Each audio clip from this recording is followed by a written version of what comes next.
아브라함은 어느 곳을 가든지 세 가지를 했습니다. 그는 장막을 세웠고 우물을 팠고 제단을 쌓았습니다. 장막을 세웠다는 것은 자신이 생활할 거처를 마련했다는 말이고, 당시 우물은 생존을 위해서 반드시 필요한 요소 아니겠습니까? 물이 있어야 가축도 먹일 수 있고 생활할 수 있기 때문이죠. 그런데 아브라함은 장막과 우물을 세우는 것보다 먼저 제단을 쌓았습니다. 제단을 쌓았다는 것은 하나님을 예배했다는 거죠. 하나님을 예배하는 것이 자신의 거처를 세우는 것보다, 우물을 파는 것보다 우선했다는 말입니다. 아브라함의 조카 롯과 헤어졌어요. 조카를 잃은 상실감에 사로잡힌 아브라함에게 하나님이 찾아오십니다. 그래서 그에게 약속하시죠. 동서남북을 바라보라는 겁니다. 내가 바라보는 땅을 하나님이 주시겠다고 약속하세요. 그래서 그 약속을 믿고 일어나서 그 땅을 두루두루 다녀보라고 하십니다. 그때 아브라함이 한 일은 그 땅을, 하나님이 주실 땅을 두루두루 다녀보면서 확인한 것이 아니라 여호와를 위해 제단을 쌓는 거였습니다. 예배가 그의 삶에서 최우선순위였다는 것을 우리에게 보여주는 거죠.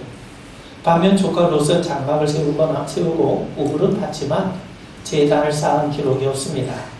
그에게 예배는 최우선순위가 아니었던 겁니다. 하나님께서 모세를 찾아오셔서 출애굽에 대해서 말씀하세요. 그러자 모세가 출애굽의 증거를 묻습니다. 그러자 하나님이 이스라엘 백성들을 과연 애굽에서 건져내시는데 하나님께서 이스라엘 백성들을 건져내시는 목적이 뭔지, 이것이 모세가 궁금했던 겁니다. 하나님은 출애굽한 후에 그들을 호렙산에서 하나님을 섬기게 될 텐데, 이것이 하나님께서 이스라엘 백성들을 출애굽하시는 증거, 목적이라고 말씀합니다. 무슨 말이냐면 하나님은 호렙산, 즉 신의 산에서 그들과 언약을 맺으실 겁니다. 그 신의 산 언약을 통해 하나님은 이스라엘의 하나님이 되시고 이스라엘은 하나님의 백성이 될 겁니다. 달리 말하면 이스라엘 백성들이 가나안 땅에서 그들의 우상이 아니라 하나님을 섬기는 백성, 달리 말하면 하나님을 예배하고 하나님 말씀에 순종하는 백성이 되게 하기 위해서 하나님이 출애굽을 시키시는데, 이것이 바로 출애굽의 목적이라는 것을 분명히 언급하시는 거예요. 달리 말하면 하나님을 예배하는 것, 하나님을 예배하는 백성이 되게 하는 것, 이것이 출애굽의 목적이요 증거라고 말씀합니다. 선지자 이사야가 성전에서 사람들, 즉 천사들이 거룩하다 거룩하다 거룩하다를 외치며 하나님을 찬양한 모습을 봅니다. 사람들은 날개가 6인데 두 날개로 얼굴을 가리고 두 날개로 발을 가리고 또 두 날개로 날아다니며 하나님을 찬양합니다. 두 날개로 얼굴을 가렸다는 것은 천사라 할지라도 감히 하나님을 대면할 수 없다는 것을 우리에게 말해줍니다. 달리 말하면 하나님 앞에 우리의 연약함과 우리의 부족함, 우리의 허물을 인정하라는 거죠. 또 두 날개로 발을 가렸다는 것은 자신의 뜻을 내려놓고 하나님의 뜻을 행하라고 하는 다짐입니다. 무슨 말이냐면 발은 그가 걸어온 길, 자신의 이력을 나타내지 않습니까? 그러므로 두 발을 가렸다는 것은 이제 자신의 경험이나 지식을 내려놓고 하나님의 뜻을 따르겠다고 하는 다짐을 나타내는 거죠. 또 두 날개로 날아다니며 찬양했는데 천사는 하나님을 향해 날아갑니다. 천사의 관심이 오직 하나님이었다는 거죠. 그들은 하나님의 거룩하심을 찬양하면서 하나님께 날개짓을 하면서 하나님께로 전심을 다해 나아갑니다. 그런 의미에서 예배라고 하는 게 뭡니까? 우리의 허물을 하나님 앞에 인정하는 거예요. 또 하나님의 뜻에 순종할 것을 다짐하는 겁니다. 그리고 우리 온 몸과 마음을 다해 전심을 다해 하나님께로 나아가는 자리가 예배의 자리 아닙니까? 여러분, 동방 박사들은 별을 따라 베들레헴에 오게 됩니다. 그들의 아기 예수를 바라보며 한 일이 뭡니까? 무릎을 꿇고 경배하는 거였어요. 황금과 유황과 몰약을 예수님 앞에 예물로 드리게 됩니다. 비록 마리아 품에 안긴 아기라 할지라도 그들은 그분이야말로, 그 아기 예수야말로 마땅히 경배를 받으시기에 합당한 분이심을 그들은 믿고 행했다는 겁니다. 하나님은 선지자 이사야를 통해 오늘 우리에게 이렇게 말씀합니다. 이 백성은 내가 나를 위하여 지었나니 나를 찬송하게 하려 함이니라. 하나님의 백성은 하나님을 예배하는 것이 마땅하다고 하나님께서 우리에게 말씀합니다. 여러분, 우리가 믿는 하나님, 우리의 예배를 받으시는 하나님은 살아계신 하나님이세요. 천지를 창조하셨을 뿐만 아니라 하나님이 창조하신 세상에서 우리가 살아가고 있지 않습니까? 하나님은 세상을 주관하시고 또 우리에게 필요한 것을 주십니다. 무엇보다도 하나님은 우리의 아버지가 되십니다. 우리는 이미 하나님의 은혜를 받았고 또 그 은혜를 지금도 받고 있을 뿐만 아니라 앞으로 더 큰 신령한 은혜를 받을 예정입니다.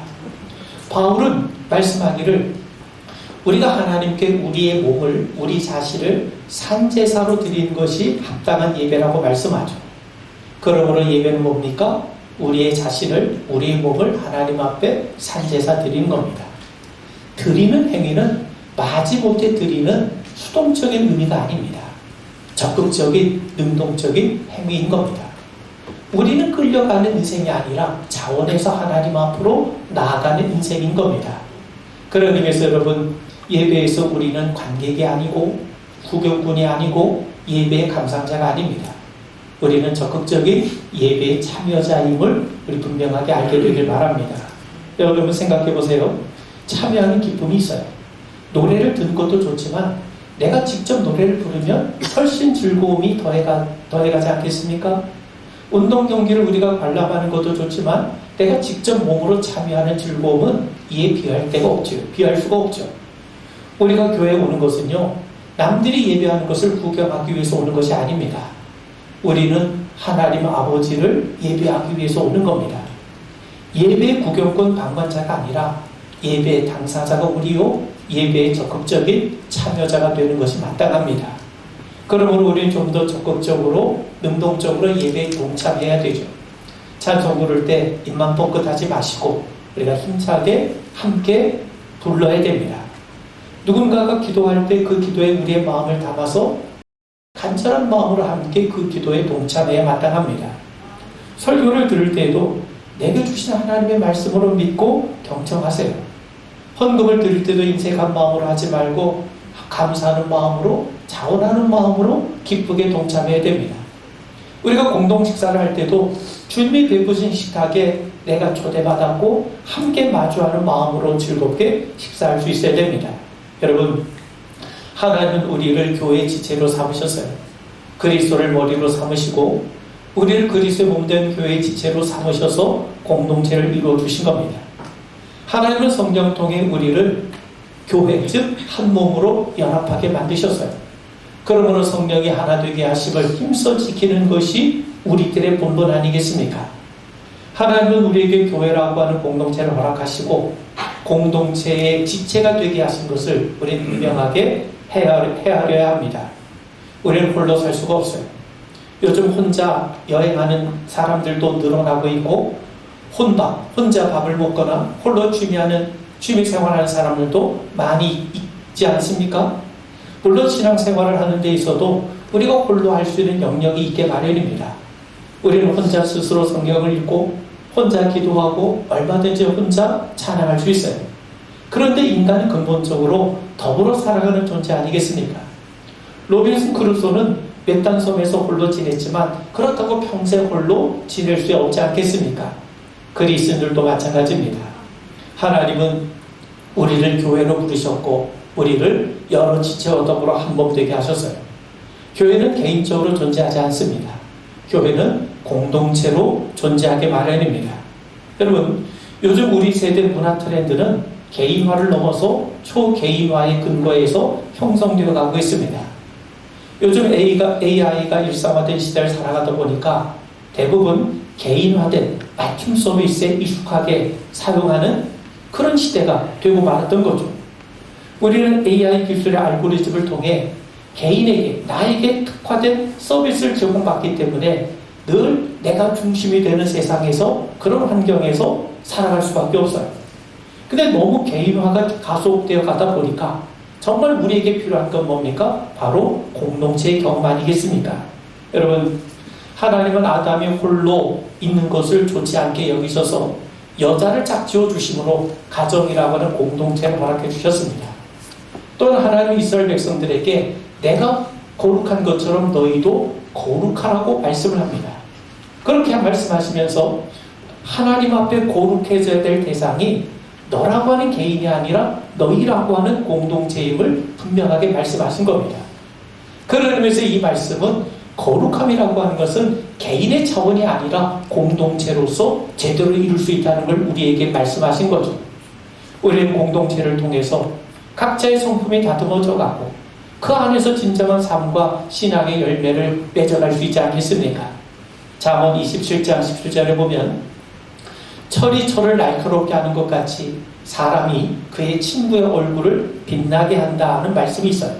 여러분, 대장간에서 칼을 달군 다음에 쇠망치로 때릴수록 칼날은 더욱더 예리해지고 날카로워집니다. 이런 과정을 통해 쓸모있는 칼, 명검이 만들어지는 거죠. 우리도 마찬가지입니다. 혼자 있는 게 편할 때가 있어요. 만나면 서로 갈등하고 상처가 생길 바에는 차라리 내가 혼자 있는 게, 내가 혼자 일하는 게 나을 때가 있을 겁니다. 그런데요, 서로 부대끼는 과정을 통해 사실 사람은 서로에게 영향을 주고 서로 유익해져 가는 사람으로 변화되는 겁니다. 망치로 칼을 때리는 과정에서 불꽃이 일어나지 않으면 쓸모있는 칼, 좋은 칼이 만들어지지 않습니다. 나와 맞지 않는다고 회피하면 어떻게 우리가 사회생활을 할 수 있겠습니까? 사람은 모름지기 서로 부대끼며 사는 존재 아니겠습니까? 자기보다 못난 사람들을 만나면서 또 자기보다 잘난 사람도 만나면서 그런 관계를 통해서 나도 모르는 사이에 쓸만한 존재로 더 성장하고 성숙한 존재로 만들어가고 변해서 간 것 아니겠습니까? 여러분, 천하장사 삼손도 능력의 선지자 엘리야도 혼자서 맹활약하다 끝내 무너지고 말았어요. 하나님은 엘리야가 혼자가 아님을 알려주시고 엘리사라고 하는 사람을 붙여주지 않으셨습니까? 뿐만 아니라 바알에게 무릎 꿇지 않는 7,000명까지 남겨놓으시지 않았습니까? 영국의 정치가 윌리엄 윌버포스가 영국의 노예제 폐지를 위해서 혼자 고군분투할 때 사실 그 혼자 한 것이 아니라 그와 함께 했고 그를 지지했던 클래폼의 집단의 지지가 없었던들 어떻게 그 일을 가능하게 만들 수 있었겠습니까? 우리는 결코 홀로 설 수 없습니다. 혼자 서려고 할 때 넘어질 수 있음을 우리는 분명하게 아셔야 됩니다. 여러분, 이것은 예배에도 해당됩니다. 하나님께서 우리를 한 몸으로 엮어주셨기 때문에 우리는 함께 예배하는 거예요. 교회라는 공동체를 세우신 분은 하나님이시기 때문에 하나님 우리가 공동체로 함께 예배하며 공동체 안에서 영적으로 자라나게 하시는 겁니다. 그러므로 우리가 함께 예배하는 것은 매우 중요합니다. 여러분, 모든 공적인 예배에 참석한 일에 힘써갈 수 있길 바랍니다. 예배를 뒤로 하고 이 일 저 일 분주하는 것은 사실 우리의 삶의 우선순위가 잘못된 겁니다. 아브라함이 가는 곳마다 먼저 제단을 쌓았던 것처럼 여러분의 삶의 우선순위는 하나님을 찾고 하나님을 예배하는 것이 되어야 됩니다. 우리가 교회에 오는 가장 중요한 최우선 순위가 있다면 이것 역시 하나님 앞에 예배 드림이 마땅합니다. 예수님의 베드로에게 네가 나를 사랑하느냐 이렇게 3번에 걸쳐 물으세요.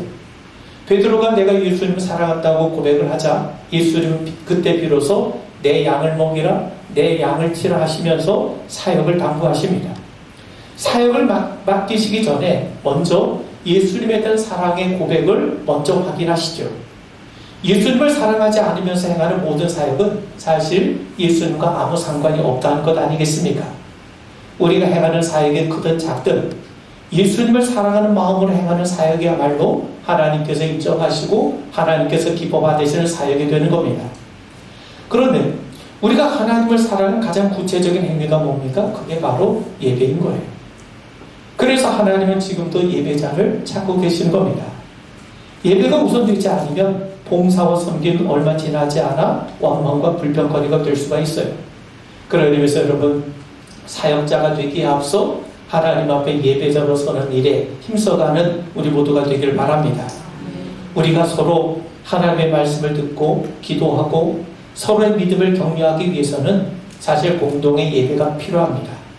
바울은 에베소서 2장에서 말씀하기를 예수님께서 우리의 모퉁이 돌이 되신다고 말씀하세요. 그리고 우리는 예수님 안에서 벽돌이 되어서 하나님이 거하실 성전으로 함께 지어져 간다는 겁니다. 여러분, 벽돌을 그대로 두면 벽돌에 불과하죠. 그런데 벽돌이 서로 조화롭게 어우러질 때 뭐가 만들어집니까? 건물이 만들어지는 겁니다. 사실 건물에는 큰 벽돌도 필요하고 작은 벽돌도 다 필요합니다. 벽돌 자체는 그 자체로 벽돌에 불과하지만 이 벽돌들이 서로 굳게 연합되어 있으면 건물이 만들어져요. 뿐만 아니라 벽돌이 홀로 있을 때는 누군가가 쉽게 그 벽돌을 가지고 갈 수 있지만 그 벽돌이 건물 안에 함께 어우러져 있을 때는 어느 누구도 그 벽돌을 빼가거나 망가뜨릴 수 없다는 사실입니다. 마찬가지죠. 우리는 그리스도 안에서 하나님이 거하시는 성전으로 함께 지어져 가는 벽돌인 겁니다. 여러분, 초대교회는 유대인과 이방인, 남자와 여자, 주인과 종이 하나 된 공동체였어요. 당시 인종적이고 계급적이고 문화적인 차원에서 그들은 하나 될 수 없었음에도 그들은 주님 안에서 한 형제로 고백할 수 있었습니다. 그들은 함께 드리는 예배를 통해 자신의 정체성뿐만 아니라 자신들의 신앙도 더욱더 견고하게 구축해 나갈 수 있었던 거죠. 그들이 그리스도 안에서 한 형제라고 고백하고 그들의 각자의 신앙을 견고하게 구축했던 자리가 바로 함께 드리는 예배를 통해서였어요. 여러분, 주인과 종이, 유대인과 이방인이, 남자와 여자가 따로 예배 드리면서 어떻게 우리가 한 형제요, 한 공동체성을 회복할 수 있겠습니까? 그들은 함께 예배함으로 그들의 교회와 신앙을 든든하게 세워갔던 겁니다. 히브리서 10장 25절에서 우리에게 말씀하죠. 모이기를 패하는 어떤 사람의 습관과 같이 하지 말고 오직 권하여 그날이 가까움을 볼수록 더욱 그리하자. 주님의 이름으로 모이는 것을 패하지 말고 때가 가까이 올수록 더욱더 모이는 일에 힘쓰라는 겁니다. 그래서 여러분, 우리가 예배를 귀히 여기시고 주일 예배뿐만 아니라 오후 예배에도 또 수요 예배에도 함께 참석함으로 한 공동체성을 세워가는 일에 더욱더 힘써 내진하기를 주의 이름으로 축원을 드립니다. 우리는 예배하면서 찬송 중에 거하신 하나님, 우리 가운데 말씀하신 하나님, 우리의 기도에 응답하시는 하나님, 또 성도들의 아름다운 섬김과 헌신 가운데 임재하시는 하나님을 만나게 됩니다. 그렇기 때문에 우리는 예배를 사모하며 준비하는 겁니다. 여러분, 성경에 보면 야곱의 딸 디나가 그곳 주장 하몰의 아들 세겜에게 폭행을 당합니다. 세겜이라고 하는 자는 디나를 자기 아내로 삼게 해달라고 때를 쓰죠. 그러자 야곱의 아들들은 할례받지 않은 사람들에게 우리의 여동생을 줄 수 없다며 너희들이 할례를 받으면 우리 여동생과 혼인할 수 있게 해주겠다고 강권을 해요. 그래서 그들이 할례를 받고 아파하자 그것을 빌미로 야곱의 아들들이 쳐들어가서 그곳 사람들을 살육하는 만행을 저지르게 됩니다. 이 일이 이쯤 되자 야곱은 두려움에 사로잡혀요. 하나님의 백성 집안에서 도저히 있을 수 없는 일들이 발생했기 때문에 그렇습니다. 지금 야곱은 사면초가에 빠집니다. 만약 주변 사람들이 이 사실을 알고 연합해서 보복해오면 누가 어떻게 그것을 감당할 수 있겠습니까? 바로 그때 야곱이 두려움에 벌벌 떨고 있었을 때 하나님이 야곱을 찾아오세요. 그러시면서 야곱에게 하신 말씀이 뭐냐면 베델로 올라가라는 겁니다. 베델로 올라가는 것. 그것이 바로 야곱과 그 가족이 살 수 있는 길이라고 말씀하시는 거죠. 그렇다면 베델이 어떤 곳입니까? 야곱의 에서를 피해서 하란으로 도망칠 때 그의 인생이 가장 낮은 밑바닥에 처했을 때 하나님께서 돌을 베개에 삼고 잤던 이 야곱을 찾아오셨어요. 그리고 그와 함께 하시겠다고 약속하지 않으셨습니까? 거기서 야곱은 살아계신 하나님을 만나게 되죠. 그리고 그것을 기념해서 돌을 쌓고 제단을 쌓고 예배를 드렸는데 그곳이 바로 베델인 겁니다. 하나님은 야곱에게 베델로 올라가라고 말씀하세요. 거기서 제단을 쌓으라고 하십니다. 달리 말하면 하나님을 예배하는 자리로 나오라는 겁니다. 여러분, 하나님은 늘 야곱과 동행하셨어요. 외삼촌 라반의 소경수와 추격 속에서도 야곱과 동행하시며 그를 지켜주신 하나님 아니십니까? 그런데 그런 하나님이 그에게 베델로 올라가서 제단을 쌓으라는 겁니다. 하나님을 예배하는 자리로 나오라는 거죠. 베델로 올라가라고 하는 것은 베델이라고 하는 이 고유한 지명, 그 장소로 올라가라고 하는 의미도 있겠지만 더 중요한 것은 그가 처음으로 하나님 앞에 전심을 다해 예배했던 자리가 베델이에요. 달리 말하면 예배의 자리로, 하나님 앞에 잃어버린 첫사랑을 회복하는 자리로 나오라는 거죠. 자, 야곱은 순종합니다. 그러면서 하나님께 올라가기 위해서, 예배하는 자리로 나가기 위해서 몇 가지 준비를 하죠. 그는 자녀들과 자기와 함께한 모든 자들에게 이방 신상들을 다 버리라고 해요. 자신을 정결하게 하라고 합니다. 모든 의복을 바꿔 입으라고 합니다. 행실을 돌이키라는 거죠. 야곱은 홀로 올라가지 않았습니다. 자녀들뿐만 아니라 자기와 함께한 모든 자들과 함께 베델로 예배하는 자리로 올라갔어요. 그리고 그냥 올라가는 것이 아니라 버릴 것은 버리고 채울 것은 채우면서 하나님을 예배할 준비를 하면서 그는 베델의 자리로 올라갔다는 겁니다. 자, 여러분, 우리가 하나님 앞에 예배하기 위해서 우리의 몸과 마음을 준비하는 것은 대단히 중요합니다. 그냥 아무 준비 없이 오지 마시고 마음의 준비를 하고 오십시오. 외모에도 신경을 쓰십시오. 예배 복장에도 관심을 가져야 됩니다. 이 말은 제일 좋은 옷, 최고급 옷을 입고 오라는 게 아닙니다. 적어도 복장이라고 하는 것은 그 사람의 마음의 자세를 보여줍니다. 우리가 등산할 땐 등산복을 입어요. 우리가 어디 조문을 갈 때는 거기에 걸맞는 예복을 입습니다. 예배를 드릴 때도 마찬가지죠. 하나님은 우리의 중심을 보시지만 사람들은요, 우리의 외모를 봅니다. 남들의 눈에 거스리거나 눈살을 찌푸리게 하는 그런 복장이나 그런 행동, 그런 처사는 우리가 삼가해야 됩니다. 그런 의미에서 여러분, 복장을 갖추라고 하는 것은요, 좋은 옷 입고 오라는 그런 의미가 아니라 복장을 갖추는 그런 행위를 통해서 내가 예수를 만나러 가고 있구나. 내가 하나님을 예배하러 가고 있구나. 우리가 장차 천국에서 영원히 함께할 우리 믿음의 성도들을 만나러 가고 있구나. 우리의 마음의 준비를 새롭게 하라는 겁니다. 그리고 두 번째는요, 예배 시간을 잘 지키셔야 됩니다. 우리가 공연장도 미리 입장해서 대기하고 있지 않습니까? 영화도 상영하기 전에 접속해요. 비행기를 타려면 적어도 2시간 전에는 공항에 도착해야 됩니다. 우리는 하나님이 임재하신 자리에 오는 거예요. 여러분, 아랫사람이 윗사람보다 먼저 가서 기다리는 게 상식 아닙니까? 그게 예의 아닙니까? 윗사람보다 늦는다면 얼마나 큰 결례가 됩니까? 왜 우리는 하나님께 결례하는 것에 대해서는 둔감하게 생각합니까? 예배 시간을 지키시고 미리 와서 잘 준비할 수 있기를 바랍니다. 교회에서 멀고 가까움을 떠나서 적어도 10분 정도 미리 일찍 오셔서 예배를 준비하는 태도가 얼마나 중요한지 모릅니다. 그리고 세 번째는요, 우리 온몸과 마음을 다해 적극적으로 참여하셔야 됩니다. 여러분, 예배자의 종류가 있다고 해요. 낙서파가 있습니다.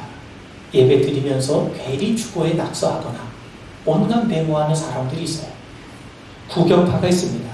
예배 드리면서 오늘 누가 왔는지, 누가 오지 않았는지, 또 사람들이 무슨 옷을 입고 왔는지, 얼굴 표정은 어떤지, 이거를 살피는 사람이 있습니다. 먹자파가 있습니다. 예배 드린 다음에 점심 식사 메뉴는 어떤 것인지 그게 너무너무 궁금한 분들이 있어요. 분석파도 있어요. 오늘 성가대의 찬양 실력, 음정 박자를 분석합니다. 대표 기도자의 기도 내용을 분석합니다. 목사의 설교를 분석합니다. 맞춤법이 맞니 틀리니 이거 따집니다. 또 자학파가 있습니다. 예배 시간에 졸음을 참느라 자꾸 넙석다리만을 꼬집는 분들이 있죠. 또 능척파가 있어요. 지그시 눈 감고 졸면서도 은혜 받은 척하는 분들이 있다는 겁니다. 조급파가 있어요.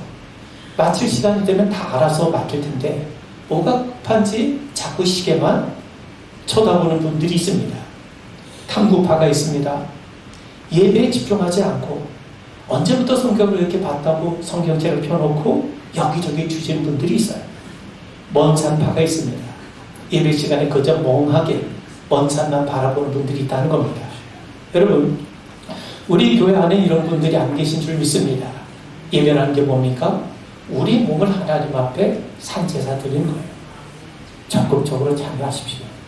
찬송할 때 마음을 열고 소리내서 힘차게 찬송하십시오. 잘 모르는 찬송이 있으면 이번 기회에 그 찬송을 배우는 기회로 삼으시면 됩니다. 기도 시간에도 남의 기도를 할지라도 그 기도에 자신의 마음을 담아서 함께 기도하는 일에 동참하십시오. 우리가 헌금을 드릴 때도 잔돈이나 푼돈을 드리지 말고 정성스럽게 준비해서 하나님께 드리는 예물이라고 하는 사실을 분명하게 기억하십시오. 우리가 예배하는 모습을 하나님께서 보시지만 사람도 봅니다. 사람은 주로 다른 사람을 보면서 배우는 경우가 많죠. 그래서 우리는 장로님들이 예배하는 모습을 보면서 권사님들이 배우는 겁니다. 권사님들이 예배하는 모습을 보면서 집사님들이 배운 것 아니겠습니까? 그런데 사실 우리 모두 약점이 있어요. 홈을 많은 사람들이 모여서 교회를 이루고 있지 않습니까? 우리가 비록 홈을 많은 사람이지만 사람은 모름지기 서로 보고 배울 것이 있게 마련입니다. 내가 예배하는 모습을 보고 누군가가 배워요. 동시에 나도 다른 사람이 예배하는 모습을 보고 배우게 되는 겁니다. 그렇기 때문에 내가 예배를 바르게 드리는 것이 중요합니다. 왜냐하면 누군가가 내 모습을 보고 배울 수 있기 때문이죠. 내가 예배를 건성으로 드리면 누군가가 그것을 보고 건성으로 예배 드리는 행위를 합리화할 수 있기 때문에 그렇습니다. 우리가 드리는 예배를 받으신 분은 하나님이세요. 그러므로 예배에 유일한 관객이 있다면 하나님이시지 우리가 아닙니다. 우리는 예배 드리는 무대에서 함께 예배에 동참하고 참여하는 참여자들입니다. 그러므로 우리가 예배를 관람하거나 구경하는 자가 된다면 실상 하나님의 자리에서 하나님의 영광을 가로채는 자가 되는 겁니다. 여러분, 우리가 예배 드리지만 예배의 주체는 하나님이십니다. 예배하도록 구원해 주시고 예배할 수 있도록 마음을 움직여 주시고 발걸음을 인도해 주신 분은 하나님이세요. 그런 하나님의 은총이 없었던들 어찌 우리가 예배의 자리에 나올 수 있게 있을 수 있겠습니까? 오늘 하나님께서 분명히 말씀하시기를 이 백성은 내가 나를 위하여 지었다고 말씀해요. 무슨 목적을 위해서 지었습니까? 나를 찬송하게 하려 합니다. 하나님을 찬송하게 하기 위해서 하나님께 예배하는 자로 하나님이 우리를 지으시고 부르셨다는 겁니다. 여러분, 많은 사람들이 내 마음 갈 곳을 잃어라고 탄식합니다. 우리의 마음을 어디에 두어야 할지 모르고 있다는 거죠. 그런데 하나님은 우리의 마음을 하나님께 두라고 말씀하세요. 그것도 전심을 다해 두라는 겁니다. 우리가 하나님께 시간을 드리고 물질을 드리고 정성을 드리죠. 근데 그것은 형식이에요. 핵심은 마음입니다.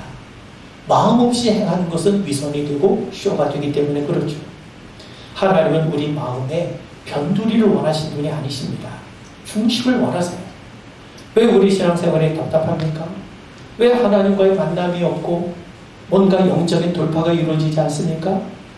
중심을 하나님 앞에 드리지 못했기 때문에 그렇습니다. 중심을 드릴 때 하나님과 하나님의 마음과 우리의 마음이 교통하기 시작합니다.